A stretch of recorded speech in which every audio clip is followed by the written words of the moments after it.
जलगांव शहर के आरआर विद्यालय में बोगस वोटिंग के जलगांव शहर के आरआर विद्यालय में बने पोलिंग स्टेशन पर आज बोगस वोटिंग के आरोपों की वजह से अफरा तफरी का माहौल बन गया। वार्ड 5 में independent candidate advocate Piyush Patil और शिवसेना शिंदे ग्रुप के डिस्ट्रिक्ट चीफ और पूर्व मेयर विष्णु भंगाली के बीच सीधी टक्कर चल रही है। एडवोकेट पीयूष पाटिल ने चुनाव अधिकारियों से शिकायत की कि सुबह से ही संदिग्ध वोटर आ रहे हैं। इसके मुताबिक 40 से 42 वोटरों से पहचान पत्र और जरूरी सबूत मांगे गए, लेकिन वे जमा नहीं हो सके, इसलिए संबंधित लोगों को वोट नहीं डालने दिया गया। पाटिल ने दावा किया कि उन्होंने पहले भी इस वार्ड में 3000 से ज्यादा बोगस और डुप्लीकेट वोटर्स की शिकायत की थी। उन्होंने ये भी मांग की है कि एडमिनिस्ट्रेशन इस मामले को सीरियसली ले लें और सही सावधानी बरते। और इन सब घटनाओं की वजह से आरआर विद्यालयों में पोलिंग स्टेशन पर कुछ देर के लिए टेंशन वाला माहौल देखा गया। चंदू खरे की रिपोर्ट। 5 मधील वार्ड 2 या ठिकाणी पुन्हा मी सकाळी बोगस मतदार या ठिकाणी पकडून दिले होते।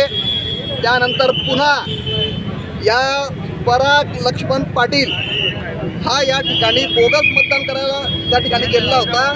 याचा आधार कार्ड आहे पराग लक्ष्मण पाटील, राहणार घर नंबर 45 वगैरे मधीपेठ, मुक्काम पोस्ट आसोदा, तालुका जळगाव। आता हा या ठिकाणी कोणाच्या सांगण्यावरून आला, कसा आला, काय आला, आता याचा तपास करण्यासाठी संबंधित व्यक्तीला आम्ही पोलिसांच्या स्वाधीन करतो आहे। संबंधित व्यक्तीविरोधात आम्ही कायदेशीर फिर्याद या ठिकाणी देणार आहे आणि अशा अनेक फिर्यादी या पद्धतीने माजी महापौर विष्णू भंगाळे हे रडीचा डाव खेळत आहे। हे रडीचा डाव खेळणाऱ्यांना मी आव्हान करणार आहे की 27 वर्षाच्या मुलाला तुम्ही इतके का घाबरतायत? मी मैदानात उतरलोय खेळायला, अरे तुम्हीही मैदानात या, तत्वाने लढा, आपले तत्व सोडू नका। हे कशावरून आहे की कुठून आलेले, काय म्हणजे काय आधार कार्ड पुरावा आहे, काय आहे, काय कुठले या परिसरात कुठे राहतात हे सुद्धा त्यांना सांगता येत नाहीये।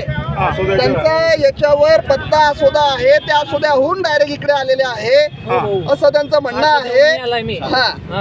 दादा ठिकाणी दादा जे विष्णू भंगाळे ते तुमच्या आरोपांना फेटाळताय, ते म्हणताय का हे असे लोकांचे माझ्याशी काही संबंध नाही, मी यांना ओळखत नाही, मी इथे आणलेला नाही। त्यांनी मतदान केलंय, ते मतदान करायला गेलेले होते, परंतु त्यांना संबंधित आपल्या इलेक्शन अधिकाऱ्यांनी त्या ठिकाणी रोखलं आणि त्यांना पुराव्याची विचारणा केली असता त्यांनी आसोद्याचं मतदान कार्ड केलं आहे। याचा अर्थ जर ती व्यक्ती या प्रभागात राहत नाही, त्या व्यक्तीचा या प्रभागाशी दुरान्वय संबंध नाही, असे व्यक्ती ग्रामीण भागातनं चाळीसगाव वाघळी असेल, आसोदा असेल, नशिराबाद असेल, इथून मतदानासाठी का आणले जात आहे? आपल्या पराभवाची इतकी भीती माजी महापौर विष्णू भंगाळेंना का आहे? दादा ते तुमच्या आरोपांना फेटाळताय, सांगताय का यांच्याशी आमचा काही संबंध नाही? याविषयी तक्रार दिली आहेत का? निवडणूक आयोगाकडे आपण याबाबत तक्रार करणार आहे, परंतु त्याआधी स्थानिक पोलीस स्टेशन म्हणजे जिल्हापेठ पोलीस स्टेशनला फिर्याद नोंदवणं गरजेचं आहे, यांच्यावर गुन्हे दाखल होणं गरजेचं आहे, हे मी सांगतो। ते तुमच्या आरोपांना फेटाळताय विष्णू भंगाळे, त्यांचं काम आहे, आम्ही रडीचा डाव खेळत नाही।